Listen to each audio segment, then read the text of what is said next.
Assalamualaikum warahmatullahi wabarakatuh. Perkenalkan, saya Nuzul Sadia, NPM 2004 Prodi KPI kelas B. Baik, di sini saya akan mempraktikkan tata cara tayamum, wudu, dan mandi janabah atau mandi wajib.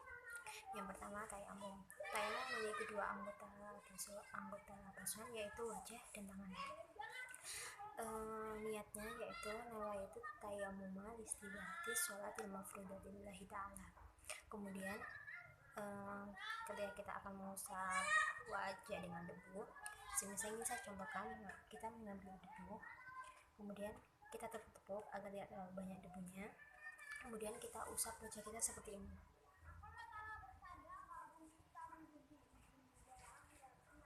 Seperti ini. Kemudian kita mengusap tangan kita cari debu seperti ini, kita tepuk-tepuk lagi supaya tidak terlalu banyak, kemudian tangan kita seperti ini.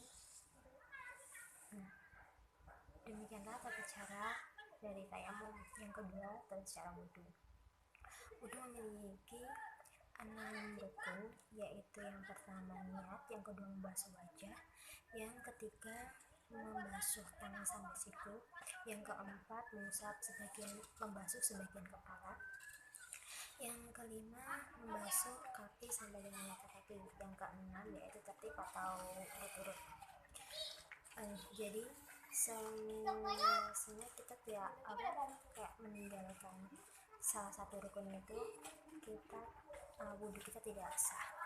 Jadi apabila kita meninggalkan misalnya berkumur atau mengisap hidung, itu tidak apa-apa, tapi lebih dianjurkan untuk tetap melakukannya karena itu sunnah.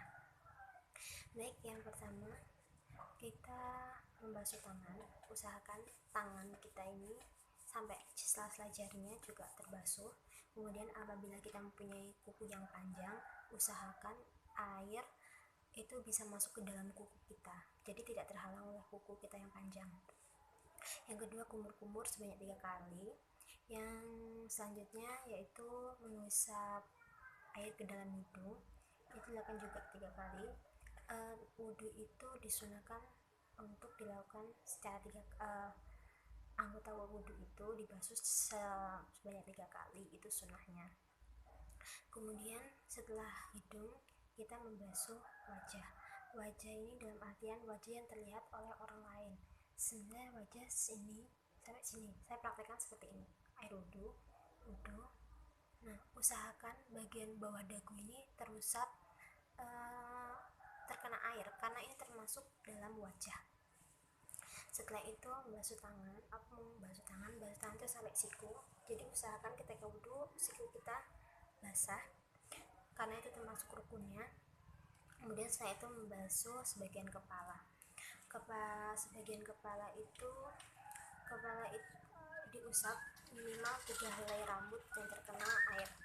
Setelah itu kita membasuh telinga. Usahakan ketika membasuh telinga dalam dan telinga luar itu terkena air.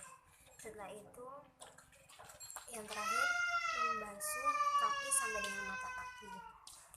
Usahakan ketika kita membasuh kaki, kita bersihkan sela-sela jari juga, sela-sela jari kaki seperti tadi kita membasuh sela-sela jari tangan, kita sela-sela jari kaki juga di sela-sela sehingga air bisa masuk, air bisa membasuh seluruh kaki sampai dengan mata kaki.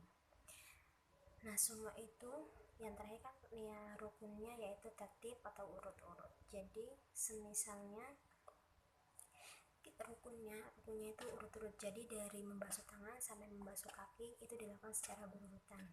Tidak boleh dari kepala kemudian tiba-tiba ke kaki terus ke tangan, itu tidak diperbolehkan karena tidak termasuk dalam rukunnya yaitu tertib. Nah, setelah itu saya akan menjelaskan tata cara praktik mandi janabah. Mandi janabah itu sebelum kita melakukan mandi janabah, kita disunahkan untuk berwudu terlebih dahulu. Kemudian baru kita membasuh seluruh badan dengan air. Nah, niatnya ketika mandi janabah, niatnya nawaitu nawaitul ghusla li rafa'il hadasil akbari min janabati anjami'i badani fardhu lillahi ta'ala. Apabila mandi besar atau karena haid, itu niatnya nawaitul ghusla li rafa'il hadasil akbari minal haiti anjami'i badani fardhu lillahi ta'ala. Baru setelah itu kita membasuh seluruh badan, seluruh tubuh. Yang pertama yang basuh yaitu dari ujung kepala sampai ujung kaki. Ketika kita niat itu dilafalkan ketika kita membasuh dari kepala, karena dari ujung kepala sampai ujung kaki. Jadi basuhan pertama kita niatnya diletakkan di situ. Baik, mungkin sekian dari saya. Apabila banyak kesalahan saya mohon maaf. Saya akhiri, wallahu muwaffiq ila aqwamit thoriq. Wassalamualaikum warahmatullahi wabarakatuh.